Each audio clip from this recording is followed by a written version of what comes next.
Bonjour à tous, bienvenue, merci de nous rejoindre. Vous serez nombreux ce soir, donc un grand merci pour votre confiance et votre fidélité. Donc voilà, un webinaire, c'est dans l'air du temps. Alors, quelles sont les consignes habituellement sur un webinaire? Donc c'est assez rapide, donc l'idée c'est de couper la webcam ainsi que le micro, et vous pouvez en parallèle nous poser toutes les questions via le question-réponse. Et donc, on les réceptionnera et l'idée est d'y répondre. Et Bertrand y répondra avec plaisir. Voilà pour les consignes.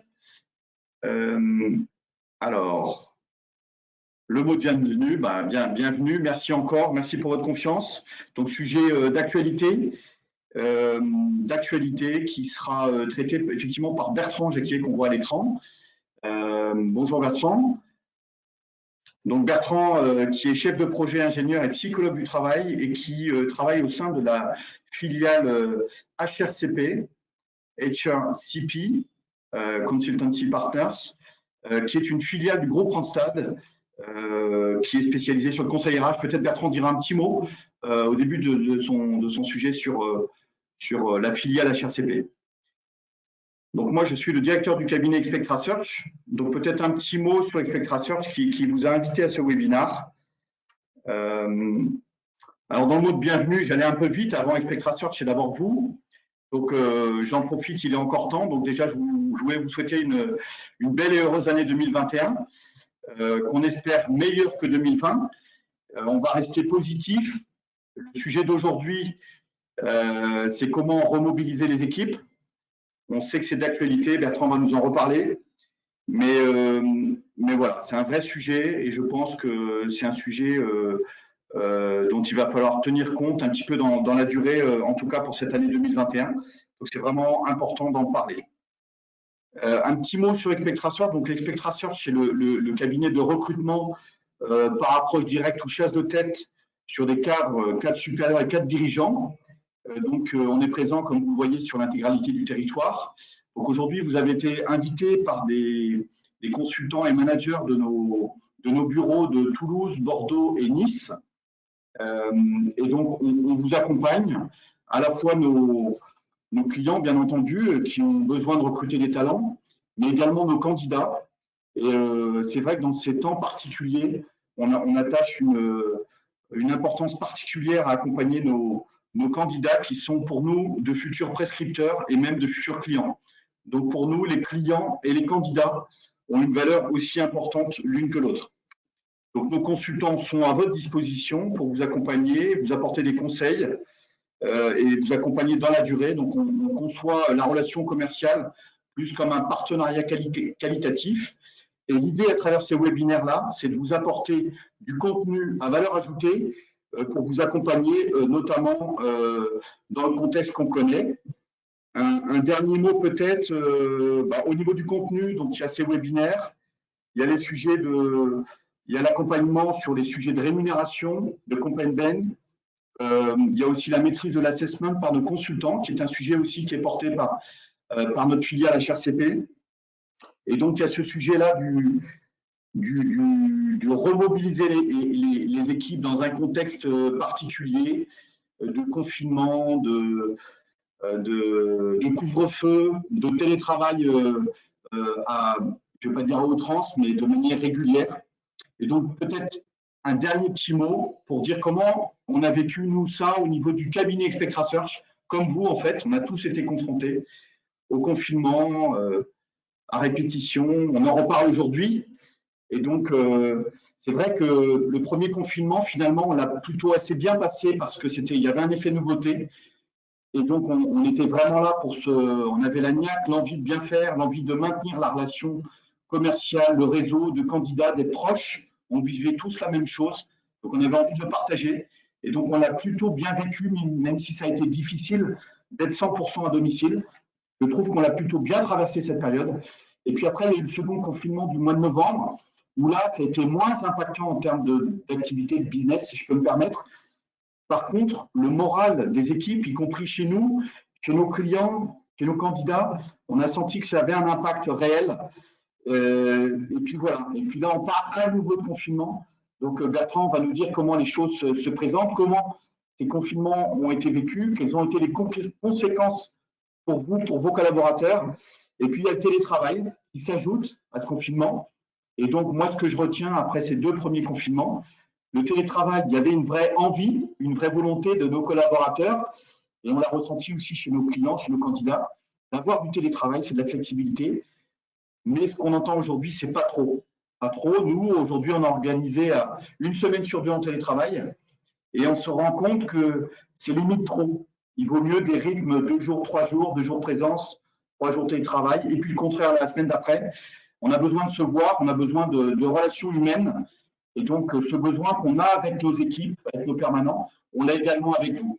Donc, on n'a qu'une hâte, c'est de vous revoir aussi en présentiel, en rendez-vous chez vous, en entretien candidat chez nous, parce que voilà, c'est important d'avoir les deux et pas de 100% du télétravail. Donc, on voit bien que c'est d'actualité. Donc, Bertrand, ton sujet, il est clé, il est vital. En 2020, il était déjà, il le sera encore plus en 2021. Et je pense qu'on va changer l'organisation du travail et ça va révolutionner un petit peu notre façon de voir les choses, à la fois auprès de nos clients, mais également auprès de nos clients pour qui on est très attaché. Je te laisse la parole, Bertrand. J'en ai trop dit, mais c'était important d'en parler. Je te laisse la parole. Merci Jean-Baptiste. Merci à vous tous de nous donner cette opportunité d'échanger sur nos expériences et sur les observations qu'on peut faire lorsque l'on est, nous, sur le terrain chez nos clients, puis observations qu'on essaye un peu de vous restituer sous forme d'analyse pour vous donner quelques clés, pour vous donner quelques éléments de réflexion sur la période qu'on est en train de vivre. Le thème qu'on a choisi, c'est la mobilisation des équipes. C'est un thème extrêmement large. On n'aura pas le temps, ni l'ambition d'ailleurs, de le traiter dans l'ensemble des paramètres et dans toutes les dimensions.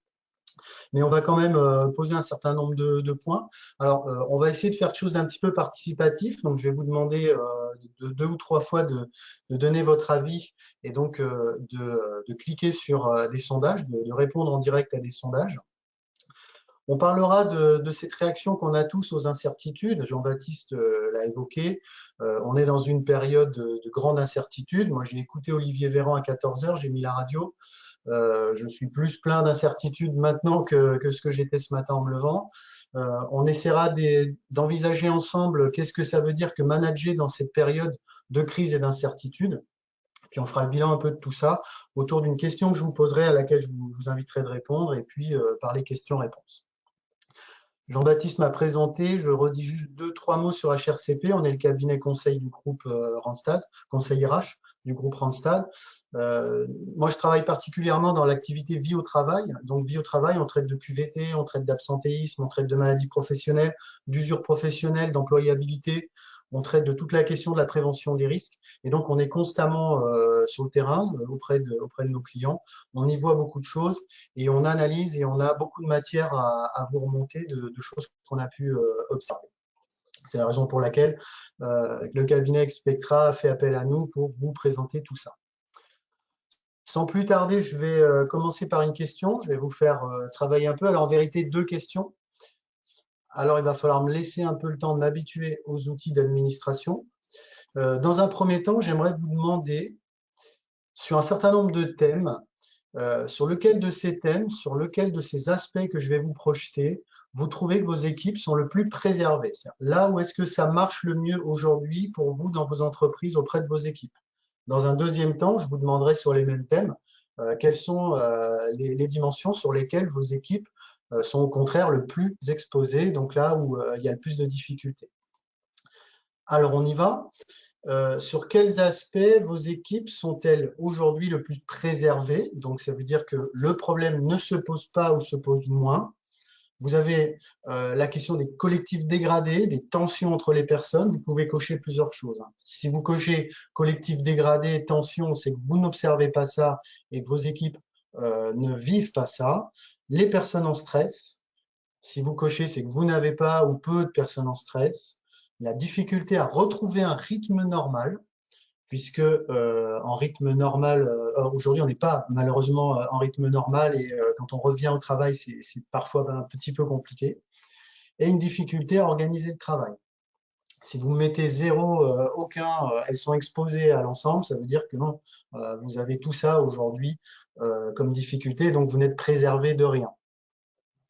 J'espère que la consigne est claire. Donc, sur quoi est-ce que ça fonctionne aujourd'hui? Quels sont les problèmes que vous avez le moins?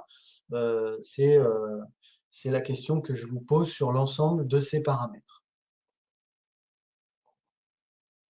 On va vous laisser le temps de voter. Il y a un petit peu de monde, donc on a aujourd'hui, on a 50% des gens qui ont répondu. C'est une question en double négation, mais c'est parce qu'après, je vais vous demander au contraire à quoi vous êtes le plus exposé. Et donc, de fait, on a essayé de garder un peu les mêmes intitulés.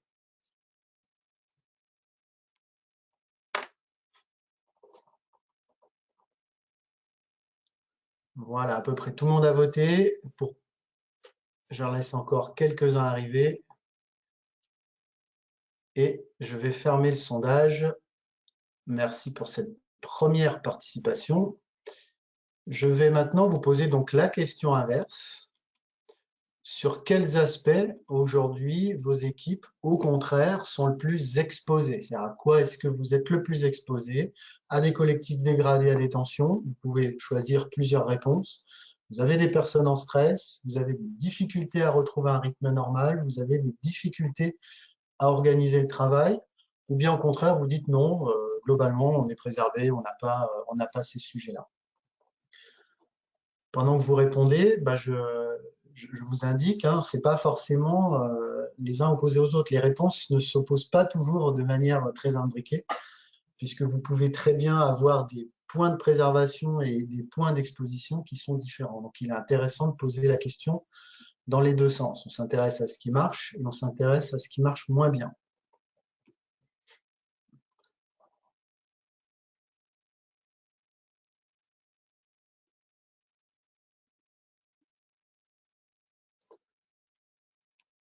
Quasiment tout le monde a répondu.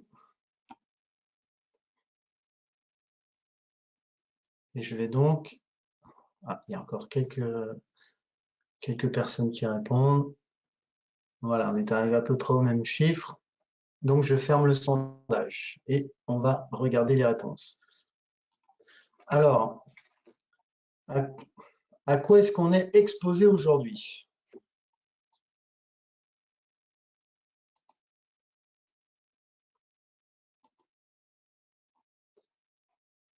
Alors, j'ai une difficulté, c'est que moi, je ne vois pas vos réponses. C'est un peu compliqué. Voilà, ça y est.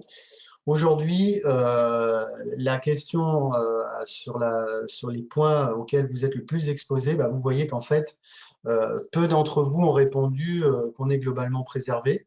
On se rend compte que la palme va à la difficulté à organiser le travail.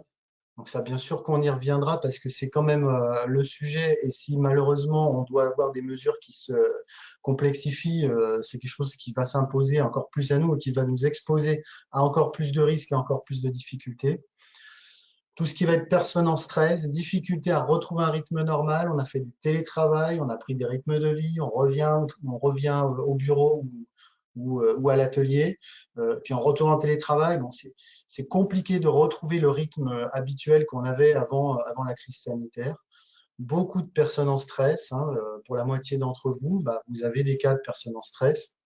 Et puis, et c'est bien l'objet de notre échange aujourd'hui, parce que c'est autour de ça que les choses elles vont tourner, des collectifs dégradés, des tensions au sein des collectifs. Donc, on n'est bien sûr pas là sur un sondage extrêmement précis et scientifique, hein, ce sont vos réponses, mais vous voyez qu'on a quand même des difficultés qui sont sur l'ensemble de ces champs-là et que vous retrouvez dans la plupart des entreprises.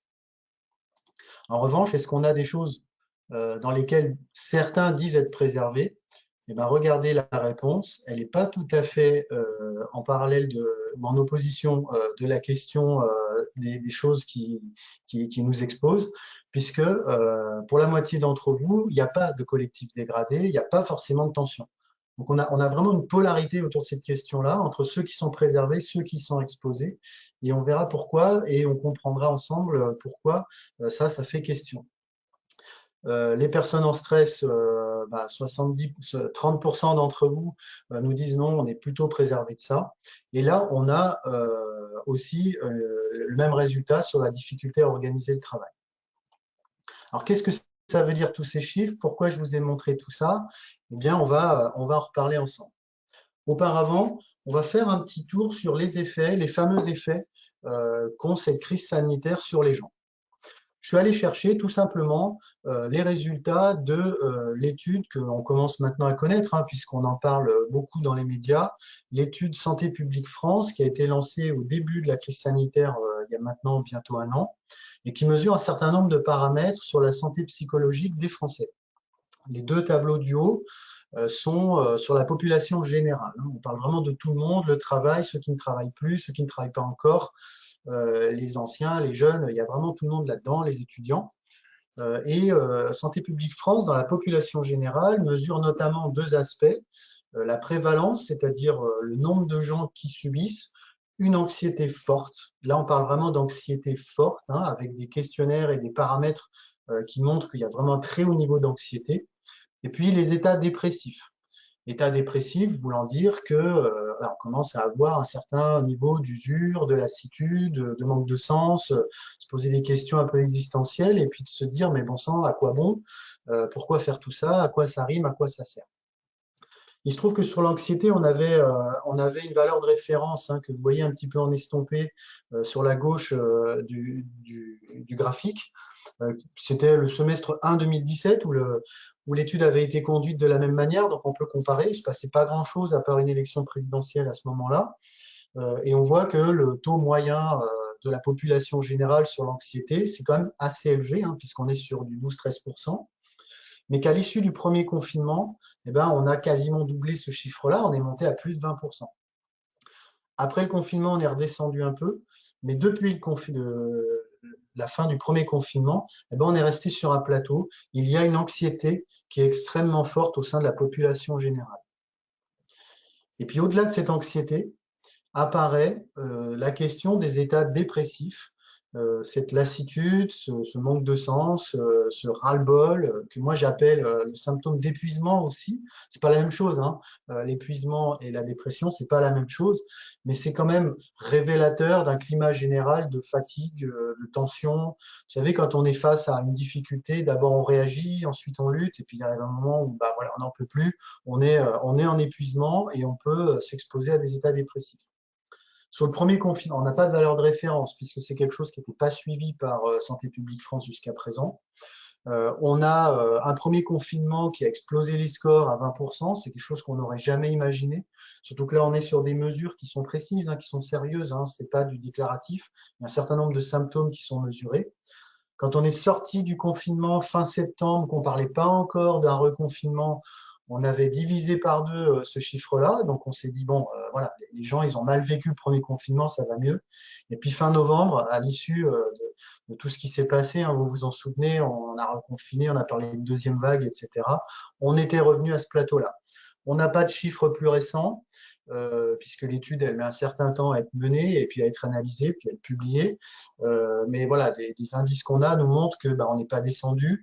Et si malheureusement, d'ici la fin de semaine, on nous annonce encore des mesures supplémentaires, on peut imaginer que les états dépressifs vont encore augmenter. Ça signe hein, pour nous autres, hein, les psychologues du travail, vraiment cette notion d'épuisement, de ras-le-bol, de j'en peux plus, de ça sert à rien, le surmenage. Hein, vous savez, quand on fait des choses, mais on se dit on n'en verra jamais le bout, et il y a vraiment une espèce d'ambiance comme ça qui s'est installée pour un nombre assez conséquent de nos concitoyens, puisqu'on parle de 20%. Alors là, on est sur la population générale. Si maintenant on zoome sur le monde du travail, je reprends toujours cette notion de l'état dépressif. Bah, je vois que les un peu plus préservés, même si ça reste un chiffre élevé, ce sont les actifs en télétravail, donc qui ont, eux, alors je ne pouvais pas tout vous afficher, mais qui ont, eux, un niveau d'anxiété qui est très élevé, mais qui sont moins dans l'épuisement et dans le à quoi bon. Les actifs à l'extérieur du domicile, ceux qu'on retrouve sur les postes de travail, qui avoisinent les 22%. Les actifs en activité partielle, qu'il ne faut pas oublier, hein, on a tendance à peu en parler, notamment dans les médias, mais il y a aujourd'hui beaucoup de gens qui sont encore en activité partielle, hein, qui sont payés à rester à la maison. Hein, l'image, elle n'est pas du tout négative ou accusatrice. C'est quand même une situation qui est difficile à vivre. Et puis les actifs en arrêt de travail qui, eux, sont dans une situation psychosociale quand même très dégradé.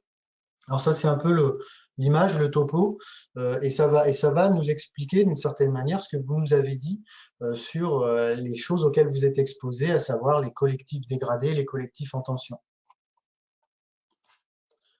Si on regarde un peu plus précisément maintenant, toujours dans cette étude Santé publique France, les principaux déterminants des troubles psychologiques. Alors, un déterminant, ce n'est pas une cause à effet, hein, c'est des choses que vous allez retrouver en même temps, des choses qui forment des ensembles cohérents. C'est-à-dire que pour les personnes qui ont de la forte anxiété, qui ont un fort état dépressif, on va avoir un certain nombre de choses qu'on retrouve chez eux. Ça ne veut pas dire qu'il y a une cause à effet, mais c'est quand même des choses qui vont ensemble. Il y a 3 choses qui émergent, et là on est toujours dans la population générale. Premièrement, c'est le fait que les personnes qui sont le plus dans des états psychologiques dégradés sont aussi celles qui, par ailleurs, nous disent ben moi, je ne perçois pas l'efficacité des mesures de prévention, ou je les trouve contraignantes, je ne suis pas sûr de pouvoir les appliquer, je ne suis pas sûr de pouvoir me protéger, je ne suis pas sûr de pouvoir protéger les autres, et notamment ma famille. Si je travaille et que je reviens à la maison, je ne suis pas sûr je suis pas sûr de ce qu'on fait, je ne suis pas sûr de la cohérence de tout ça, parce que voilà, je prends le RERD à 17h30, comme moi hier, hein, et je me dis, bon, il y a quand même des choses qui m'interrogent sur notre capacité à ensemble nous protéger et à respecter les gestes barrières. Il y a un deuxième point qui émerge, c'est la solitude et l'isolement. Ça ne veut pas dire que la solitude implique et l'isolement implique forcément cet état dépressif, mais je trouve que les plus dépressifs sont ceux qui, par ailleurs, revivent ou ressentent un état de solitude et un état d'isolement. Et puis, il y a un troisième déterminant, c'est le fait d'être un jeune, hein, tout simplement, d'être dans la tranche 18-34 ans, qui sont très exposés par rapport au reste de la population. C'est d'être dans ce qu'on appelle de manière un peu peut-être inadaptée les catégories socio-professionnelles inférieures, hein, les ouvriers employés. Et notamment parmi les ouvriers employés, ceux qui disent que leur situation économique elle est tout juste ou qu'elle est insuffisante. Donc la notion de précarité économique vient renforcer la difficulté à se sentir bien et surtout se sentir en capacité de faire face à ce que l'on vit tous ensemble collectivement. Ça, c'est pour la population générale. Et il se trouve que quand on en a discuté, nous, on s'est dit, mais ça ressemble drôlement au tableau qu'on a, nous, dans les entretiens qu'on mène dans les entreprises, dans les groupes de travail qu'on fait, dans les échanges qu'on a chez nos clients et auprès des salariés. Ça ressemble quand même beaucoup. Et on s'est dit, il y a 3 niveaux d'enjeu, hein, la fusée à 3 étages. Hein. Il y a 3 niveaux d'enjeu qu'il faut qu'on arrive à concilier pour manager, pour remobiliser, pour faire quelque chose de ce qu'on est en train de vivre dans cette période de crise. Le premier étage, hein, celui du bas, ben, vous voyez, ça reste les mesures sanitaires. On a quand même quelques clients qui se sont peut-être dit, bon, bah, ça y est, on a compris, et qui ont peut-être relâché un peu la pression. Alors, si ce n'est la pression, c'est pas un joli mot, mais peut-être la rigueur ou la capacité à discuter ensemble de comment on fait cette protection. Assurer les mesures sanitaires, se protéger, protéger la situation, organiser tout le travail en lien avec la question des gestes barrières et de la protection des individus, donc le télétravail, la présence, les temps collectifs, la circulation dans les bureaux, toutes ces questions-là, ça reste un élément extrêmement important et qu'il ne faut pas négliger dans cette période pour continuer à mobiliser les salariés et à ce qu'ils ne se sentent pas en danger. Et quand ils sont en danger, on l'a vu, ça crée des problèmes d'anxiété, ça crée des problèmes d'état dépressif. Le deuxième étage de la fusée, c'est alors au choix, hein, selon l'état, selon votre situation initiale, hein, de conserver, de développer, de mettre en place, en tout cas d'affermir des collectifs de travail. Et des collectifs de travail, pourquoi faire? Pour assurer un soutien social dans le travail. Il ne faut pas qu'on ait des salariés en situation soit d'isolement physique, c'est-à-dire qu'ils ne voient plus personne, soit même d'isolement, j'allais dire méthodologique, c'est-à-dire que quand j'ai un problème, je ne sais pas à qui m'adresser, quand j'ai une difficulté, je ne sais pas comment la résoudre. Ça, c'est de l'isolement, ça, c'est de la solitude, et ça, c'est un des corollaires aux situations les plus dégradées en termes de santé psychologique au travail. On reviendra bien entendu sur ce point-là. Et puis, il y a un troisième niveau, un troisième étage à la fusée, il faut arriver à faire tout ça en même temps, et c'est là où c'est un peu compliqué. bah, c'est quand même de commencer à imaginer le travail de demain. Alors, on disait le travail de demain en mars 2020. Ça commence à être un peu le travail d'aujourd'hui, hein, ou de tout à l'heure, hein, les choses qu'il faut qu'on arrive à mettre en œuvre. Déjà pour les nouveaux arrivants, on l'a vu tout à l'heure, c'est les plus jeunes qui sont le plus impactés. Alors, on peut être un nouvel arrivant sans être forcément jeune. Moi, j'ai un client avec qui on discutait. Il y a des... Je vais prendre un autre exemple, tiens. J'interviens en école d'ingénieur. Je vois des élèves ingénieurs qui sont en stage parce qu'ils vont être diplômés en juin, qui ont tous fait des stages sans jamais mettre un pied dans l'entreprise. Donc, ils vont être diplômés, ils vont aller travailler dans des entreprises, ils n'ont aucune expérience de la vie dans l'entreprise. Ils ont tout fait en télétravail derrière un écran, parce que ingénieur en informatique, etc. Mais vous avez aujourd'hui des gens qui débutent dans le monde du travail, qui ont un an d'ancienneté et qui n'ont jamais ou très peu mis les pieds physiquement dans l'entreprise. Et quand ils l'ont fait dans les situations que vous connaissez. Donc ça, demain, il va falloir réinventer la manière dont on les accueille, la manière dont on les fait travailler, tirer les enseignements de la période qu'on est en train de vivre. Et il y a un petit peu de travail. Il faut aussi imaginer comment notre organisation va être impactée et va être impactée pour longtemps. Alors, si vous êtes comme moi et que vous avez écouté Olivier Véran, donc vous avez tous pris vos antidépresseurs, moi c'est fait, mais on se dit que voilà, ça va devenir une forme de normalité. Donc, il faut imaginer des choses. Le travail en roulement, en rotation, il y a des tas de choses qui peuvent être mises sur la table, mais il faut vraiment qu'on y bosse parce que voilà, là on a un variant britannique, demain on aura un variant de je sais pas où, et il ne faut pas s'imaginer qu'on va sortir comme ça rapidement de ça et d'apporter des réponses et de montrer qu'on prend en compte et de montrer qu'on a des solutions opérationnelles le mieux que l'on peut, hein, pas forcément les meilleures, mais le mieux que l'on peut. Ça va nous aider aussi à remobiliser les équipes. Dans ce troisième étage de la fusée, on a aussi à prendre en compte les effets de la crise économique. Ce sont des choses qui sont pas faciles à faire, avec aussi pour certains d'entre vous une voilure peut-être à réduire et puis des impacts sociaux à imaginer sur comment on va pouvoir s'adapter à la nouvelle demande des clients, tant en nature d'ailleurs qu'en quantité. Et tout ça, c'est des choses qu'il faut penser en même temps. Et le plus difficile, c'est vraiment le en même temps, c'est de faire tout ça en même temps et de ne pas lâcher sur aucun étage, et notamment dans l'étage sur les mesures sanitaires, la remise en discussion perpétuelle des mesures sanitaires, comment on le fait, pourquoi on le fait, le sens de ce qu'on fait, et comment on adapte tout ça à votre réalité de travail. Il faut arriver à ne pas l'oublier et à le traiter avec le même niveau d'acuité que le reste. Donc tout ça, ça peut paraître extrêmement compliqué, et ça l'est. Et ce que je vais faire maintenant, c'est essayer peut-être de vous donner quelques pistes pour rendre ça un peu plus pratique et opérationnel, de comment on fait tout ça, comment on manage ça dans la période de crise qu'on est en train de vivre. Je me permets juste de regarder parce que j'ai eu un chat. J'espère que tout le monde a bien le son parce que je vois des retours qui me disent que non. Mais je continue. Pourquoi donc est-ce qu'il faudrait qu'on redonne la main à nos collectifs de travail? Alors, je parle de collectifs de travail depuis tout à l'heure, ça fait au moins 10 fois que je dis le mot, et je voudrais tout de suite lever une ambiguïté parce qu'il y a souvent une confusion entre deux termes avec cette question du collectif. Vous avez un collectif qu'on va qualifier de psycho-affectif, mettez tous les guillemets, c'est un mot qui a l'air compliqué comme ça, mais quand on dit psycho-affectif, on veut dire que dans l'équipe, les gens ont de la convivialité, se respectent, ont plaisir à se retrouver, etc. Ça, c'est quelque chose dont on parle beaucoup et à juste titre. Et quand on parle de collectif, souvent on parle de ça. On fait du team building, on fait des événements pour resserrer les liens, on essaie de mieux travailler ensemble, etc.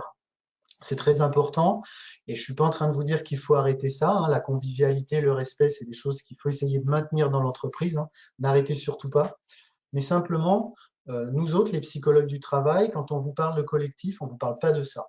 On vous parle de collectif de travail, hein. J'ai souligné de travail.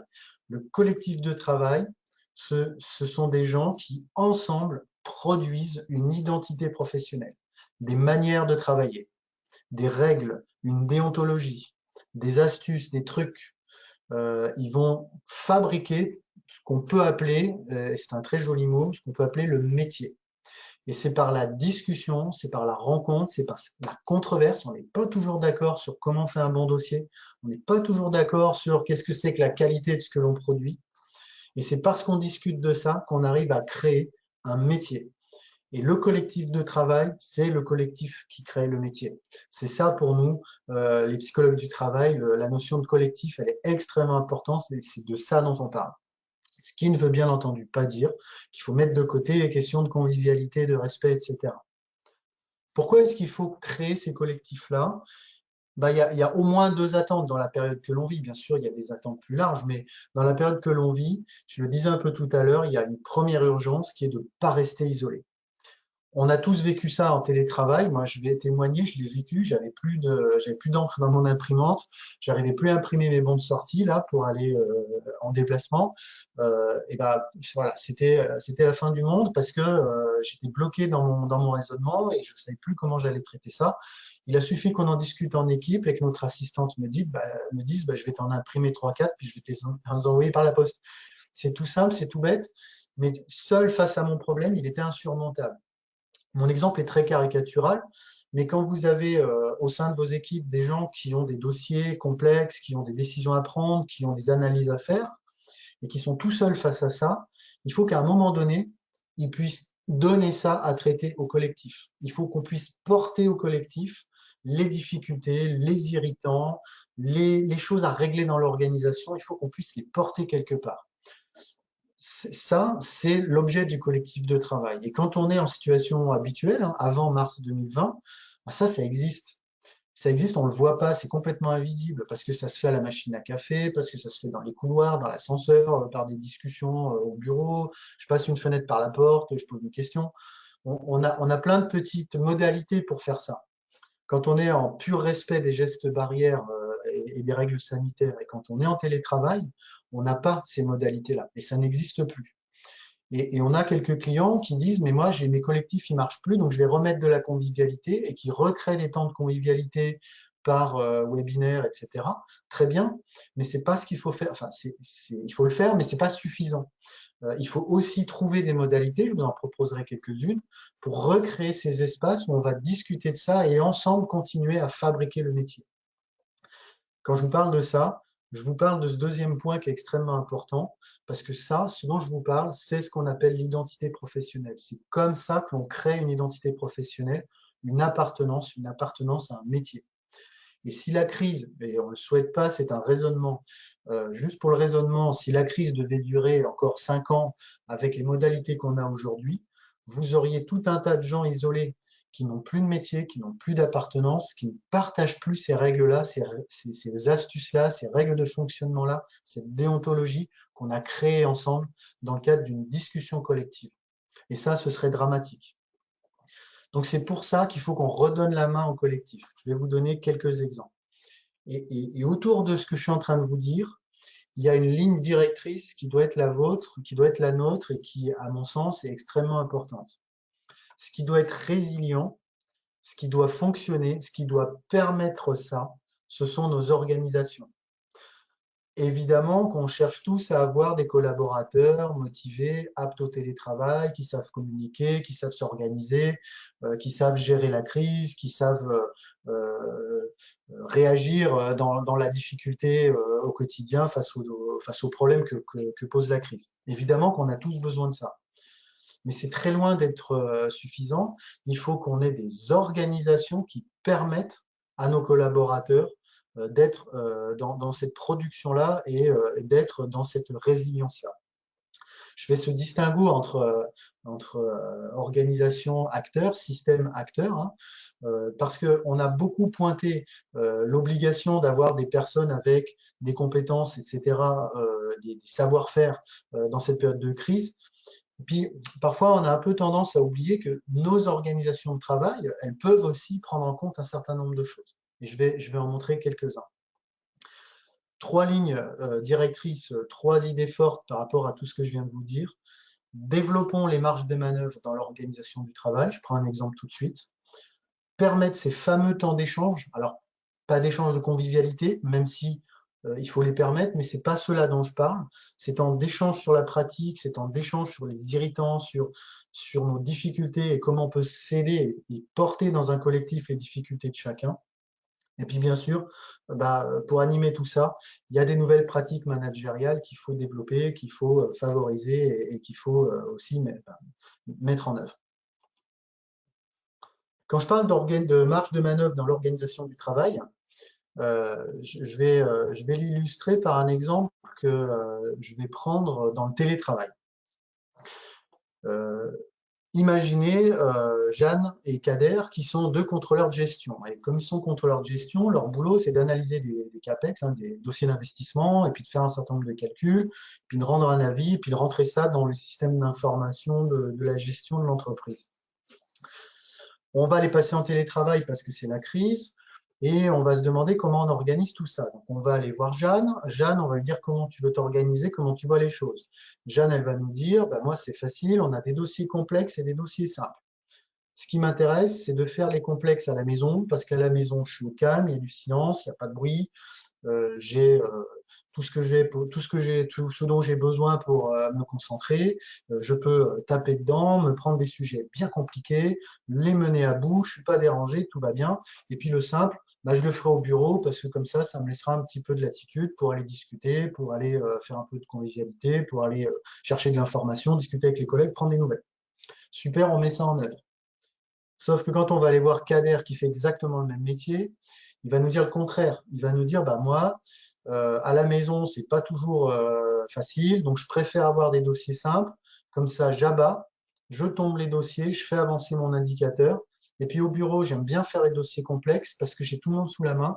Si j'ai besoin d'une information, je peux aller facilement sans être obligé de faire un meeting, une visioconférence ou un coup de fil. Je peux aller chercher l'information dans tel service, dans tel autre. Je peux aller sur le terrain vérifier la machine. Je peux faire des choses que je ne peux pas faire à la maison et ça me permet d'avancer sur mes dossiers complexes. Autant de contrôleurs de gestion, autant de modalités d'organisation. L'écueil qu'il faut éviter, c'est d'organiser les gens. Les travailleurs et les télétravailleurs, ils sont plus efficaces, ils s'organisent très bien et ils arrivent à mieux travailler quand ils peuvent s'organiser eux-mêmes. C'est mieux comme ça que quand on les organise à leur place. Donc ça veut dire qu'à un moment donné, il faut être en capacité d'entendre les avis de tout le monde et puis de trouver des modalités d'organisation, alors pas à la carte, pas forcément à la carte, mais qui soient discutées entre les professionnels pour trouver une solution qui va être la solution moyenne qui va convenir un peu à tout le monde. On discutait un peu hors ligne. C'est vrai que dans une organisation qu'on connaît bien, où on a dit, il y en a, ils viennent bosser semaine 1, les autres semaine 2, et on fait des roulements comme ça a été compliqué et il a fallu que les salariés s'ajustent et disent, on préfère venir 3 jours, puis 2 jours, et puis après 2 jours, puis 3 jours, trouver des modalités autres que celles qui étaient imposées, parce que ça leur convenait pas pour des raisons extrêmement pratiques liées à leur pratique du travail et à leur manière de s'organiser dans le travail. Donc, il faut être à l'écoute de ça. Donc, il faut trouver, il faut organiser la discussion au sein des collectifs. Et il faut laisser au collectif de travail la capacité de questionner la manière dont on va faire les choses, la manière dont on va organiser les roulements, par exemple, ou l'attribution des dossiers, ou en tout cas la manière dont on va faire le travail pendant cette crise sanitaire. Redonner des marges de manœuvre, ça veut dire ne pas tout organiser, ne pas tout penser dans le bureau, ne pas tout penser top-down, comme on dit aujourd'hui, mais vraiment redonner le pouvoir d'agir au collectif de travail sur leur organisation. C'est primordial aujourd'hui dans la période que l'on traverse et c'est compliqué parfois pour des managers qui peuvent avoir l'impression de perdre la main, de perdre un peu le contrôle. Or, c'est exactement le contraire, c'est partager ce contrôle-là pour en faire quelque chose qui convienne au maximum de personnes.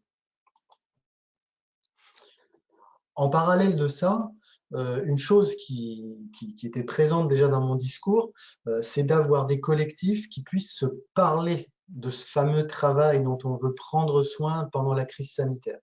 Il faut des temps d'échange sur le travail. Alors, pour imaginer les modalités d'organisation, je viens d'en parler, mais surtout pour échanger sur les difficultés, pour traiter les problèmes, pour se soutenir, pour créer des pratiques. Ce que je vous ai mis en photo là, alors il faut de bons yeux parce que je me rends compte que c'est un petit peu petit. C'est un truc qu'on a mis en place chez un client. Alors, à l'époque du premier confinement, derrière la date, le 18 juin 2020, On a mis tout simplement cet outil-là en place chez un client qui est un client industriel. On a appelé ça, alors on n'a pas été très original parce que on a appelé ça AIC, animation intervalle court, hein, comme le font beaucoup d'entre vous. Et on s'est dit, bah voilà, de manière régulière, c'est-à-dire de manière hebdomadaire, les personnes, elles se rencontrent devant un format qui est tout simple, hein, c'est un paperboard. Alors là, on était en mode prototype, donc on a fait quelque chose d'un peu plus grand et d'un peu plus chiadé, mais je voulais vous montrer le prototype pour vous montrer que c'est extrêmement facile à faire. Et donc, une fois par semaine, on les réunit en respectant les distances, et chacun vient avec son post-it et dit, bah, moi j'ai tel problème, et puis son post-it, il est pris, il va être traité, il va être discuté dans l'équipe, on va en parler, on va se dire les choses, comment tu fais toi, comment je fais moi, bah, moi je suis pas d'accord, moi je fais comme ça. Il va y avoir cette discussion-là. Il y a des choses qu'on ne va pas traiter, on les mettra dans non traité, on dira bah, écoutez, c'est très bien, mais ce n'est pas la priorité. Il y a des choses qu'on va remonter parce qu'on va se dire le collectif, il n'est pas autonome là-dessus.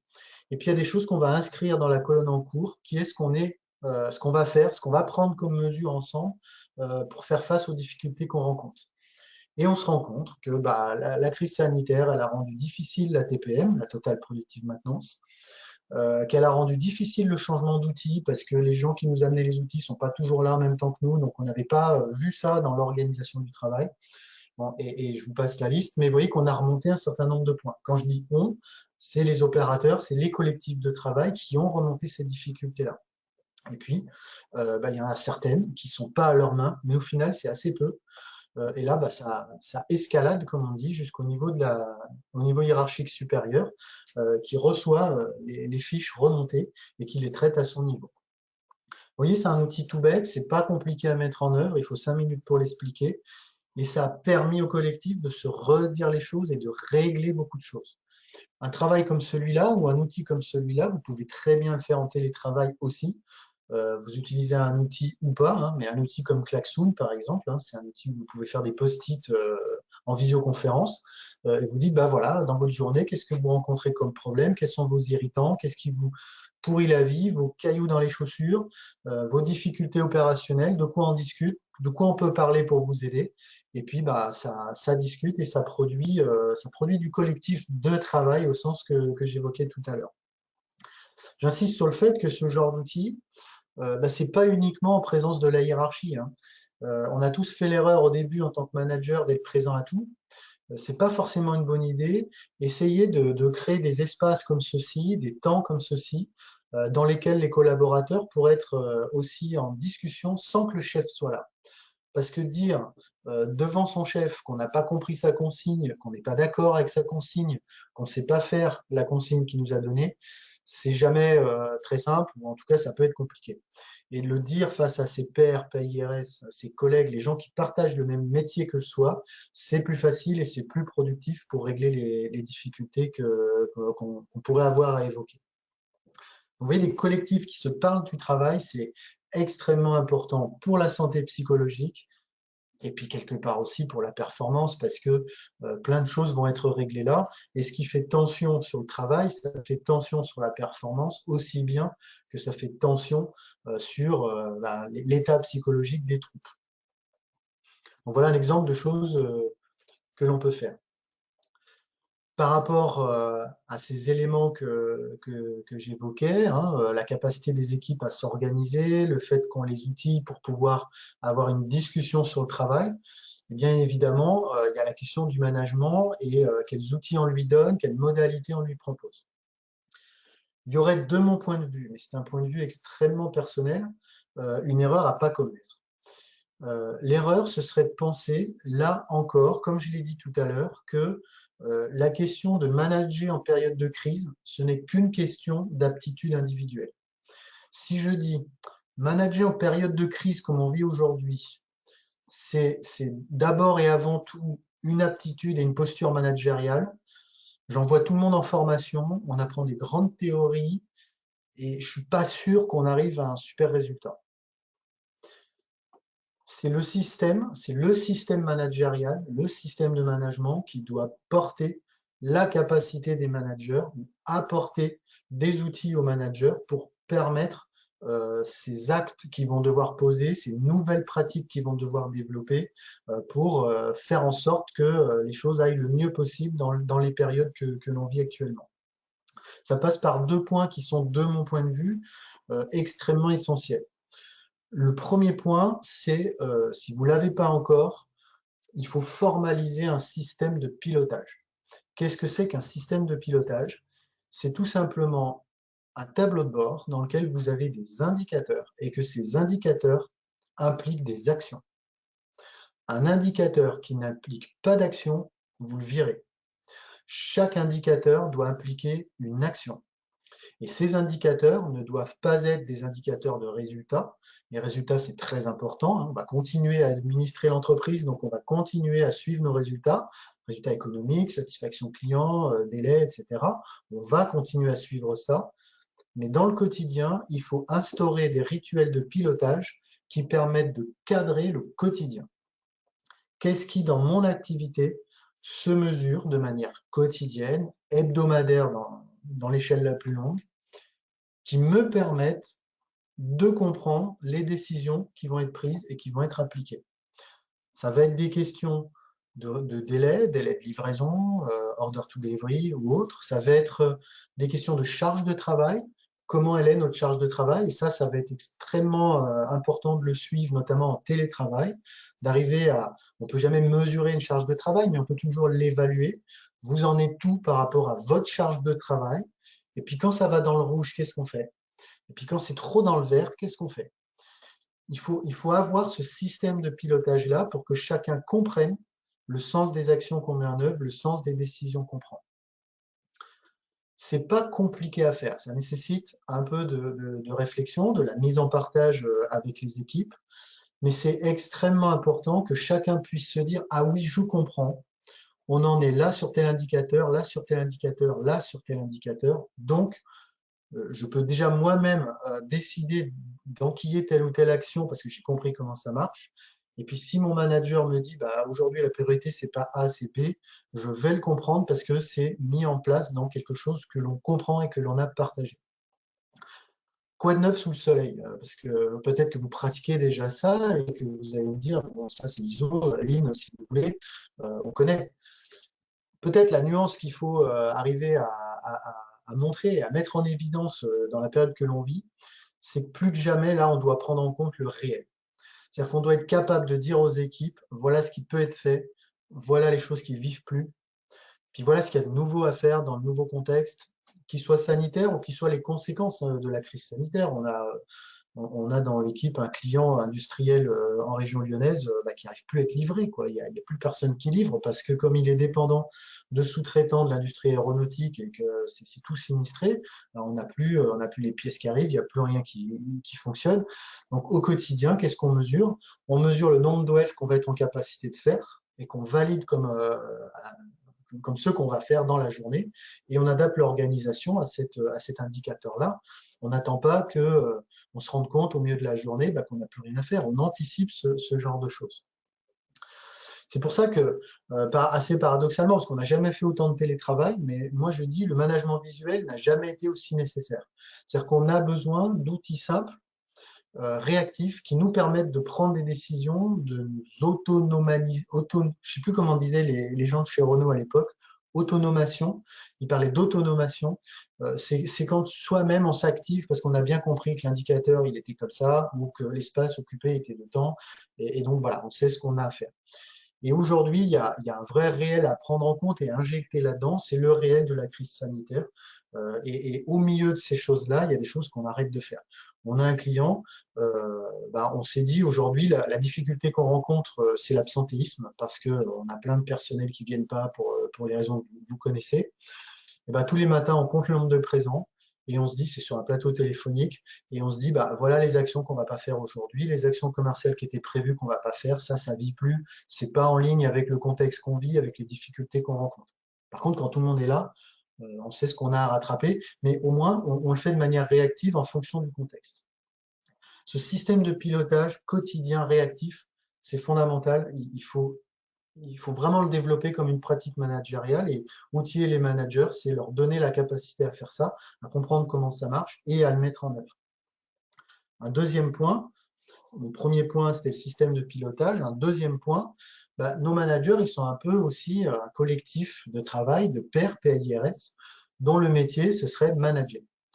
Ils ont eux aussi besoin de temps d'échange. Donc, ils ont besoin de ce qu'on pourrait appeler des temps d'échange sur la pratique. Ça pourrait être par exemple du co-développement pour ceux qui connaissent la méthode, mais toute d'autres formules marchent très bien aussi. Il s'agit non pas de leur expliquer manager dans la période avec le télétravail, avec la crise, avec tout ça, avec le confinement et tout, c'est ça, mais de leur faire construire leur représentation, leur pratique par l'échange, par la comparaison, par la discussion entre eux de pourquoi tu fais comme ça, mais moi j'ai fait comme ça, mais ça c'est une bonne idée. Ce type de conversation-là, pour que eux puissent eux-mêmes se créer ce nouveau référentiel de pratique, ce nouveau métier qui est de manager à distance ou en présence dans un contexte sanitaire dégradé. Et, et plus vous l'anticipez, et plus vous serez prêt en cas de reconfinement, en cas de quatrième ou cinquième vague, plus vous anticipez ce travail-là et plus vous serez prêt. Et franchement, on gagne énormément à faire ça. Dans toutes les entreprises où on l'a fait, on réunit des managers, on leur dit voilà, qu'est-ce que vous avez vécu, comment vous faites, quelles sont les bonnes astuces que vous avez trouvées, les difficultés que vous avez rencontrées. On les fait échanger entre eux. Il y a des mines d'or de bonnes idées, de bonnes pratiques et de choses qui peuvent être généralisées pour faire en sorte que ça aille beaucoup mieux. Et quand je dis ça aille beaucoup mieux, je parle de quoi? Je parle du travail. Ce qui est à manager aujourd'hui dans la situation, c'est le travail. C'est le travail dont il faut prendre soin. Il faut que les gens le comprennent, il faut que les gens sachent le faire, il faut que les personnes comprennent le sens de nos actions. Il faut que les personnes sachent s'activer sur telle ou telle tâche en fonction des paramètres qu'on mesure. Et c'est bien des questions de travail. Et c'est le travail aujourd'hui dont il faut prendre soin. Il faut prendre soin des gens, ça, il faut toujours prendre soin des gens. Mais en période de crise sanitaire, c'est aussi du travail dont il faut s'occuper. Ce qu'il faudrait éviter, c'est que la crise sanitaire devienne le prétexte à se laisser aller à faire du sale boulot. Parce que le sale boulot, c'est ça qui au final mine les gens et les rend plus malheureux au travail et les rend moins productifs au travail. L'impression de faire du sale boulot, il n'y a rien de pire au travail. Et la crise sanitaire, c'est plein d'occasions de faire du sale boulot. Et manager le travail en appliquant toutes ces petites méthodes que j'ai évoquées très rapidement, je ne peux pas tout évoquer, ça permet de dire non, on ne fait pas du sale boulot. On comprend à quoi ça se rattache et on a réfléchi ensemble pourquoi le sens, au sens des actions que l'on met. Au final, ce sera un peu ma conclusion avant que je vous interroge sur une dernière question pour vous faire quand même encore un petit peu travailler. Ne craignez pas une démobilisation. Si vous vous préoccupez, comme je viens de vous le dire, du travail, et que en plus de ça, vous ajustez les objectifs aux nouvelles réalités. Quand on a confiné et quand on a eu l'activité partielle pendant X semaines dans telle ou telle entreprise, un objectif qui était fixé à 100 en janvier, c'est peut-être pas 100 en décembre 2020, quoi. Il y a peut-être des choses à se redire, peut-être de nouveaux objectifs qui sont apparus et puis des objectifs qui sont passés au deuxième plan. Faut l'acter, ça, faut le rendre officiel. Il faut vraiment se parler de quels sont nos objectifs dans le contexte. Si on se dit non, non, mais on ne change rien, malgré tout, on continue comme avant, ça ne va pas mobiliser forcément beaucoup les gens. Si vous ne tombez pas dans l'écueil de dire nous, on fait tout bien, mais que vous dites de manière très transparente, on fait pour le mieux, que vous niez pas les problèmes, que vous ne créez pas d'attente complètement impossible sur vous allez voir ce que vous allez voir, on va tout faire, organiser tout super bien. Si vous avez cette humilité au niveau du management de dire on fait pour le mieux, il y a plein de problèmes, mais voilà, on fait ce qu'on peut et pour le mieux et on est tous engagés autour d'un objectif commun et on ne fait pas tout bien et on en est conscient. Si en plus de ça, vous donnez à voir la situation réelle de l'entreprise, que vous parlez de manière régulière des commandes, des résultats, vos incertitudes, les stratégies que vous mettez en œuvre, si vous documentez, si vous explicitez vos stratégies, on a décidé d'y aller comme ça parce qu'on se dit que, et on pense que c'est la meilleure voie, il y a, de mon point de vue, aucune raison que vos salariés soient particulièrement démobilisés. Alors, en disant ça, je parle comme un livre, évidemment. Faire tout ça sur un PowerPoint, c'est facile. C'est un peu plus compliqué dans le réel. Mais il y a quand même un certain nombre d'outils qui peuvent être mis en œuvre. Le pilotage partagé, l'échange sur la pratique, les temps d'échange des managers, les temps d'échange entre opérationnels sur les difficultés, le fait de savoir mettre le manager ou ne pas le mettre dans certaines instances. développer des temps collectifs.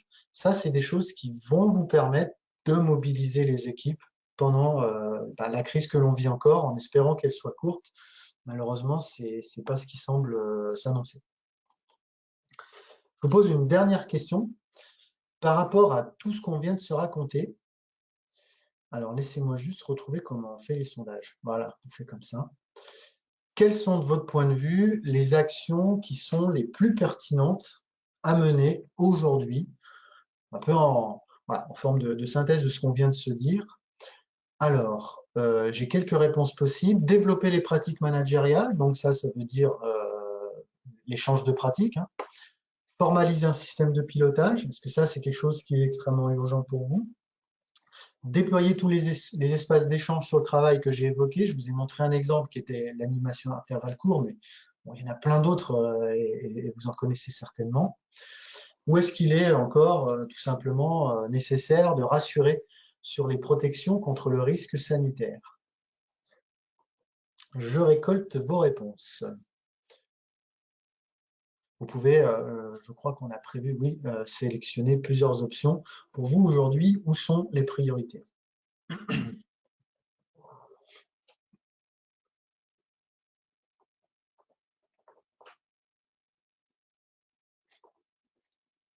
Alors, on est bientôt à 80% de participation. Voilà, ça monte encore.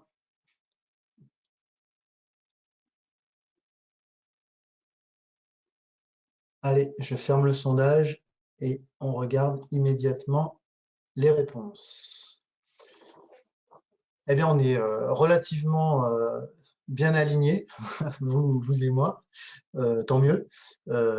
Alors, là où on est très alignés, c'est effectivement développer les pratiques managériales, c'est extrêmement important. Et je me permets de redire, c'est un nouveau métier. Manager avec beaucoup de distance, on savait manager à distance avant, hein, on avait tous une pratique de ça, hein, plus ou moins, mais manager avec autant de volume de distance, si je peux m'exprimer ainsi, ça reste un nouveau métier. Parce qu'on est à distance des équipes, on est à distance de son chef, on est à distance des collègues.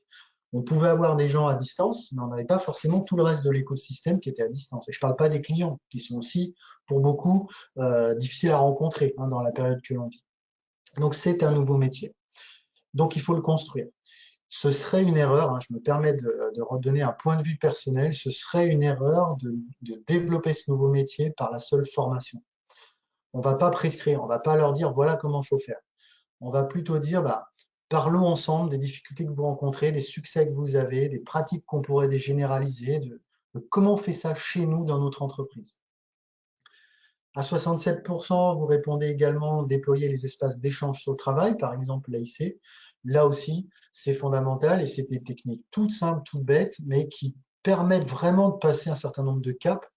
Souvenez-vous, en tout début de présentation, je vous disais, des déterminants des syndromes anxio-dépressifs qu'on peut voir dans la population, c'est la solitude, c'est l'isolement. Alors ça, c'est en population générale, mais au travail, c'est pareil. Si je suis toute la journée tout seul dans quatre murs ou en télétravail et que je rencontre personne, je suis dans une situation d'isolement et de solitude. Donc il faut casser ça en créant ces espaces d'échange. Vous êtes un peu moins nombreux, mais une petite courte majorité sur la notion de formaliser le système de pilotage. Alors peut-être parce que vous l'avez déjà, ou peut-être parce que vous n'en voyez pas l'intérêt. Dans tous les cas, c'est extrêmement important qu'aujourd'hui, chaque salarié puisse rattacher une décision à un système d'indicateurs d'activité, pas forcément de résultats, un indicateur d'activité qui lui permette de dire voilà l'intensité du travail qu'on a à faire, voilà le niveau aujourd'hui qu'on a de qualité, de respect des délais, etc. Voilà les moyens dont on dispose, voilà la charge de travail. Donc, on s'est dit les priorités, c'est comme ça, et voilà ce qu'on va faire. De faire ce lien entre des indicateurs du quotidien, des indicateurs concrets du quotidien, et un plan d'action à la semaine, au mois ou à la journée, ça dépend de votre activité. Ça, c'est extrêmement important et c'est de nature à rassurer les gens, à leur redonner du sens dans leur travail. Vous n'êtes que 9% à dire que rassurer sur les protections contre le risque sanitaire fait partie des priorités.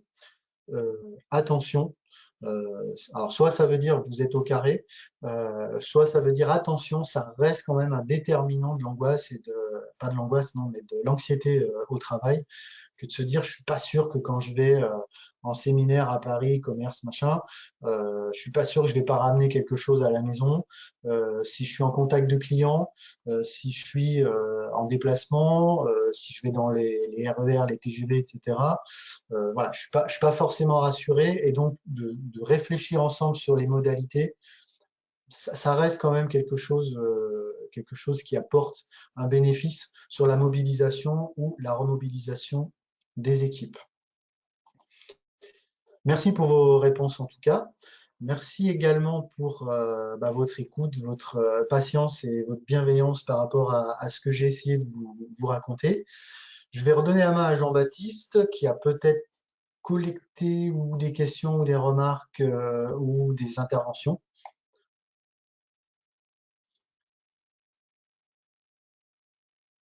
Merci, merci. Ouais, me revoilà. Merci Bertrand. J'ai juste vu une question en cours de. J'ai pas osé t'interrompre à ce moment-là et je crois que c'est une question que tu as traitée.